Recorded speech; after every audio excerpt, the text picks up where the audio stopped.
Captain Vera stood at the helm of the Starbound, his sharp eyes scanning the bioluminescent expanse of Krill. The alien planet, bathed in an eerie, phosphorescent glow, seemed almost magical.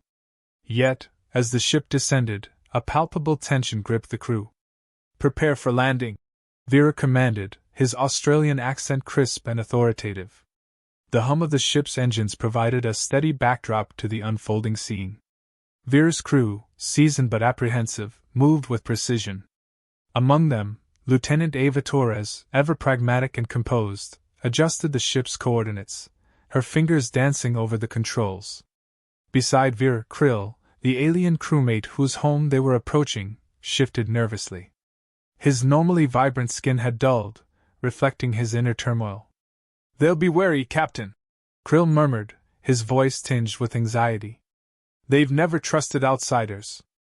Vera placed a reassuring hand on Krill's shoulder. "We're here to show them our intentions are pure. Let's make this count." As the ship touched down, a delegation of Krill officials awaited, their expressions a mix of curiosity and suspicion. The Starbound's ramp lowered, and Vera led his team out, the air thick with unspoken tension. "Welcome to Krill," intoned the lead official, a stern figure with sharp, angular features. "I am Governor Zelter. State your purpose." Vera stepped forward, his stance relaxed yet commanding. "I am Captain Vera of the Starbound. We come in peace, to foster understanding and cooperation." Zelter's eyes narrowed, his gaze flicking to Krill. "Your presence is tolerated because of Krill's endorsement. However, we remain skeptical of human motives." Lieutenant Torres exchanged a glance with Vera, her eyes conveying readiness and caution. "We understand your hesitation," Vera replied evenly. "We only ask for the chance to prove our goodwill." Zelter nodded curtly. "Very well. You will be escorted to the capital. Any breach of our laws will be met with immediate expulsion." As they were led through the bioluminescent city, the crew marveled at the alien architecture, organic structures pulsating with life, intertwined with advanced technology. Yet the Krill citizens eyed them with thinly veiled distrust, whispering among themselves. Dr. Elias Monroe, the ship's medic, observed a group of Krill children playing nearby. One child, more curious than fearful, approached the humans, his eyes wide with wonder. "Are you really from another star?" he asked, his voice innocent and awestruck. Vera crouched to the child's level, a warm smile breaking the stern lines of his face. "We are. And we've come to learn about your world, just as you might want to learn about ours." The child's mother hurriedly pulled him back, casting a wary glance at the humans before rushing away. The moment, brief but telling, underscored the pervasive fear. Their tour continued, revealing both the beauty and the underlying tension of Krill society. Advanced yet insular, the Krill had reasons to guard their world fiercely. It wasn't long before they reached the heart of the city, the Central Council chamber. Inside, the atmosphere grew more formal. Zelter took his place at the head of a large, intricately carved table. "We will discuss the terms of your visit here," he began, his tone brooking no argument. As negotiations commenced, Vera remained calm, addressing each point with diplomacy and clarity. Lieutenant Torres supported him, her insights invaluable. Dr. Monroe listened intently, occasionally interjecting with suggestions that highlighted the potential for mutual benefit. Despite their efforts, the Krill officials remained guarded. Hours passed, the conversation a delicate dance of diplomacy and distrust. Just as a tentative understanding seemed within reach, a sudden commotion erupted outside. A child's scream pierced the air, drawing everyone's attention. Vera, ever alert, was the first to rush out, followed closely by his crew. They arrived at the scene to find a young Krill child thrashing in a deep canal, the swift current pulling him under. Without hesitation, Captain Vera stripped off his jacket and dove into the water. His powerful strokes cut through the current as he reached the child, grasping him firmly and pulling him to safety. Lieutenant Torres and Dr. Monroe were immediately at the water's edge, ready to assist. The crowd that had gathered watched in stunned silence as Vera handed the child to his mother, who clutched her son tightly, tears streaming down her face. "Thank you," she whispered, her voice choked with emotion. Governor Zelter stepped forward, his expression one of shock and newfound respect. Captain Vera, your bravery is unprecedented. You've shown us a side of humanity we did not expect. Vera, dripping wet but undeterred, met Zelter's gaze steadily. We are more alike than you know, Governor. We all wish to protect our own. As the crowd murmured, a subtle shift in their demeanor was palpable. For the first time, the humans saw a glimmer of hope in the eyes of the Krill. The murmurs of the previous day's events still lingered as Captain Vera and his crew emerged from their quarters. The city of Krill, with its glowing flora and intricate structures, looked almost serene in the early light, but the tension from their initial encounter remained palpable. Today's another chance to build bridges, Vera said, adjusting his uniform. Lieutenant Ava Torres nodded, her eyes scanning the bustling streets below. We'll need to tread carefully, Captain. Trust is fragile here. Krill, their alien crewmate, appeared more at ease today. The rescue of the child had softened some hearts, but he knew his people's skepticism ran deep. Governor Zelter has arranged a tour of our technological hub, Krill informed them. It's an opportunity to show our interest in mutual growth. As they descended into the city, they were met by a small escort of Krill officials. Leading them was Yaira, a high-ranking scientist with an air of cautious curiosity. Welcome, Yaira said, her voice calm yet guarded. We hope today will foster a better understanding between our peoples. The tour commenced in a large dome-like structure, filled with bioluminescent machinery and advanced technology. The humans marveled at the seamless integration of organic and synthetic elements. Incredible, muttered Dr. Elias Monroe, his eyes wide with fascination. This is beyond anything we've seen. Yaira explained the workings of their energy systems, which harness the natural bioluminescence of the flora. Our technology is designed to be harmonious with our environment, she said, her pride evident. We believe in sustainability. As the tour progressed, a subtle tension began to build. Despite the technological marvels, there was an underlying current of wariness. Lieutenant Torres picked up on the hushed conversations and sideways glances from the Krill scientists. They're still on edge, she whispered to Vera. We need to show them we're here to collaborate, not to conquer.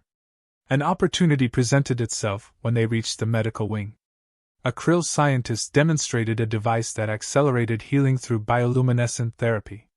Dr. Monroe, eager to share knowledge, offered insights into human medical advancements. We've developed similar technologies, he said. Perhaps a collaboration could enhance both our capabilities. Yaira seemed intrigued but cautious. It's possible, she conceded. But trust must be earned.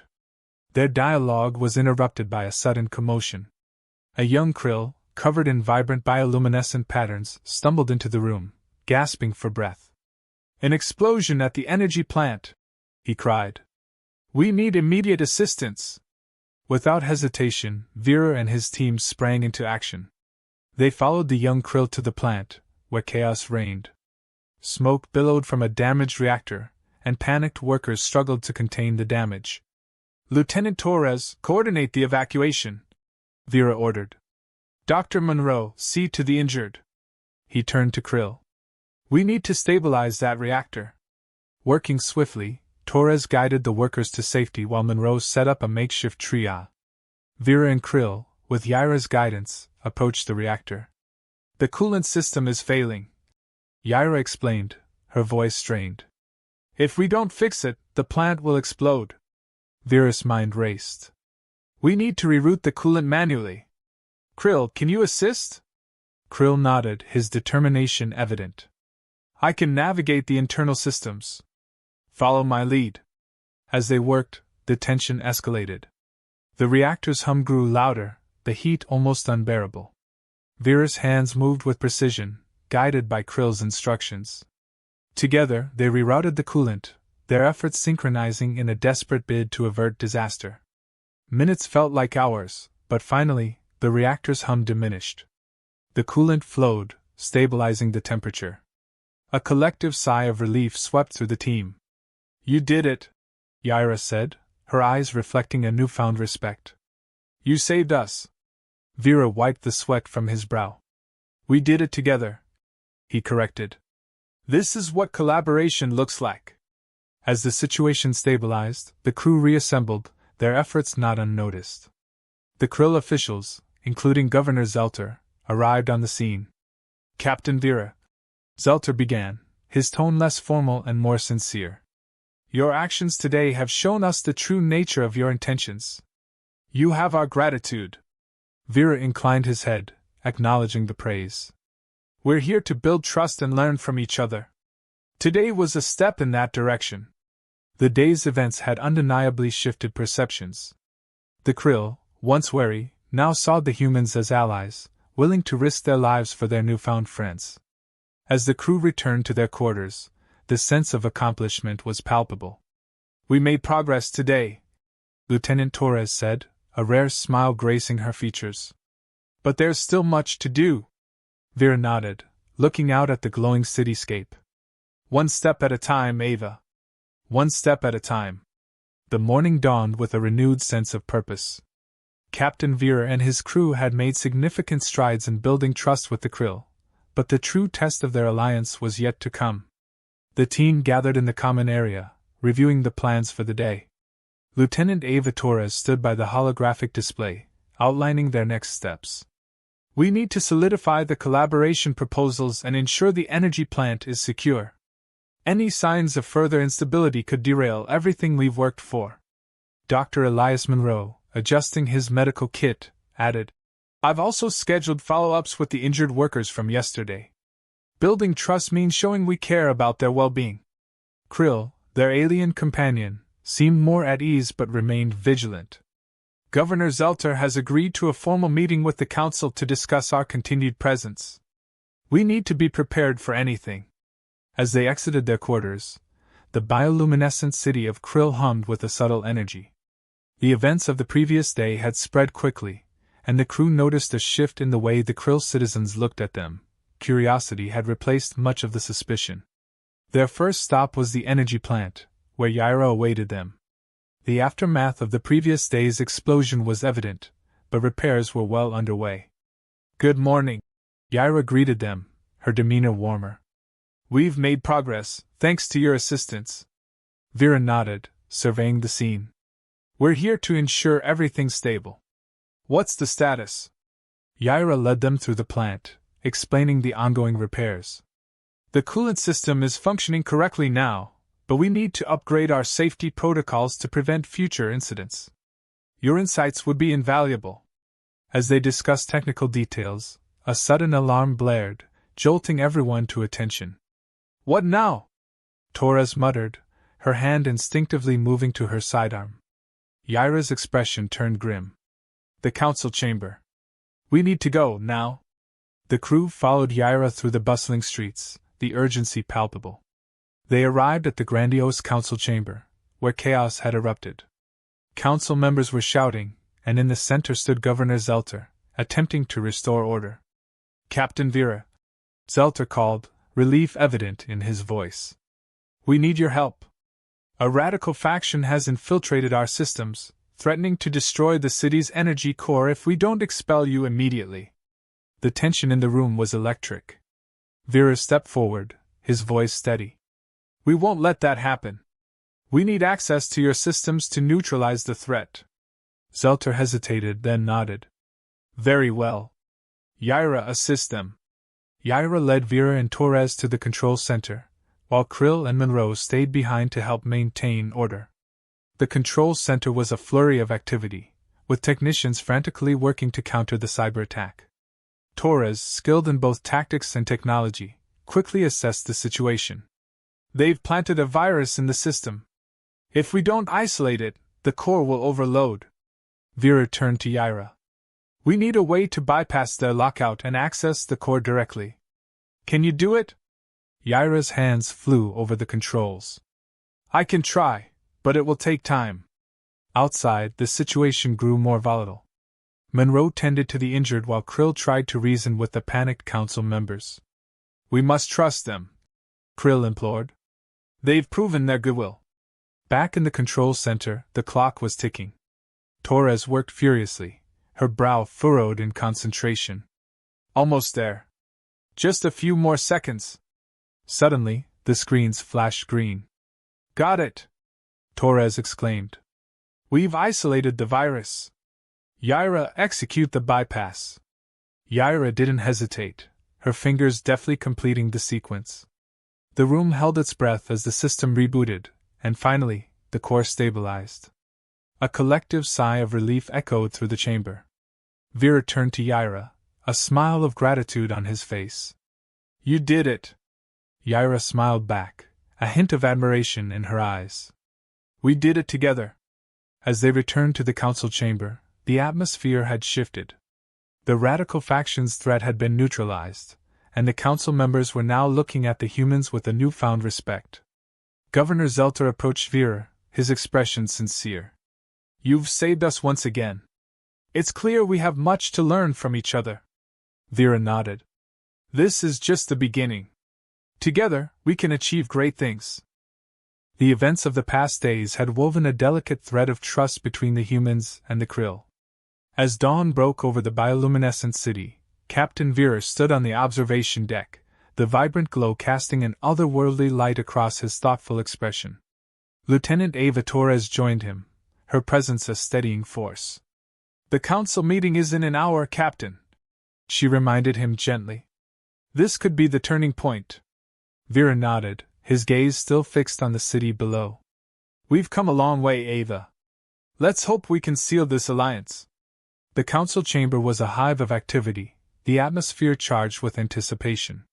Governor Zelter, standing at the head of the table, called the meeting to order. Today, we decide the future of Krill-human relations. Captain Vera, you have the floor. Vera stood, his posture confident yet humble. Governor Zelter, esteemed council members, we are honored to be here. Our journey has shown us that despite our differences, we share common goals, peace, prosperity, and mutual understanding. As Vera spoke, Krill, their alien crewmate, observed the reactions of his fellow Krill. There was a noticeable shift. Skepticism had given way to genuine interest. The bond forged through shared adversity had begun to take root. Lieutenant Torres took over, outlining the benefits of the proposed alliance. Together, we can achieve advancements in technology, medicine, and energy sustainability. We bring knowledge and resources, and in return, we seek only friendship and cooperation. The room buzzed with murmurs of approval, but not all were convinced. A council member stood, his face stern. How do we know this is not a ploy to exploit our resources? Dr. Elias Monroe, sensing the rising tension, stepped forward. Our actions have shown our intentions. We've risked our lives to help your people. Trust is built through deeds, not words alone. The tension in the room was palpable, the outcome hanging in the balance. Suddenly, the chamber doors burst open, and a group of Krill citizens, led by the mother of the rescued child, entered. These humans saved my son, she declared, her voice filled with emotion. They are our allies, not our enemies. The council members exchanged glances, the weight of her words sinking in. Governor Zelter, moved by the public support, turned to the council. It is time to vote. The vote was swift, the outcome clear. By a significant majority, the council agreed to formalize the alliance. Applause erupted, the sound echoing through the grand chamber. Vera exhaled the breath he hadn't realized he was holding. We did it, he said softly, a smile breaking across his face. Krill approached, his eyes shining with gratitude. You've changed everything. My people see humans differently now. As the formalities concluded, Vera's team gathered, the success of their mission a tangible relief. This is just the beginning, Vera said. We've laid the foundation, but there's much work ahead. The crew spent the next days working alongside the Krill, sharing knowledge and learning from one another. Dr. Monroe conducted medical workshops, teaching and learning new techniques. Lieutenant Torres collaborated with Krill engineers, enhancing energy systems and safety protocols. One evening, as the crew relaxed around a communal fire, the glow of the bioluminescent flora providing a gentle light, they reflected on their journey.